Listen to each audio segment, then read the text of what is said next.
Nah, sabun muka Acel nah. Heret sabun. Viral, seorang ibu bersihkan muka dengan sabun cuci piring.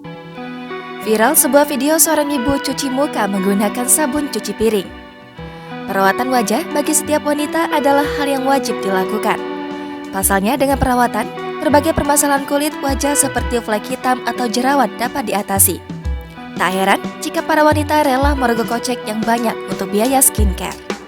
Namun rupanya hal ini tak berlaku bagi seorang ibu yang tengah viral ini. Bagaimana tidak, ibu itu rupanya memiliki cara tersendiri untuk mendapatkan wajah glowing tanpa harus menghabiskan banyak uang untuk skincare. Siapa sangka sang ibu ternyata membersihkan wajahnya dengan menggunakan sabun cuci piring. Ia pun santai saat memperlihatkan tutorial membersihkan wajah dengan sabun cuci piring. Sama seperti cara membersihkan wajah pada umumnya, dengan cepat video TikTok itu tersebut viral di sosial media. Bahkan sudah lebih dari 3,2 juta orang melihat videonya. Namun tak sedikit warganet yang menyayangkan sikap sang ibu memakai sabun cuci piring untuk wajahnya.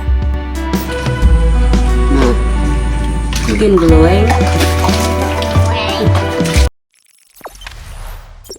Jangan lupa subscribe, share, komen, dan like ya.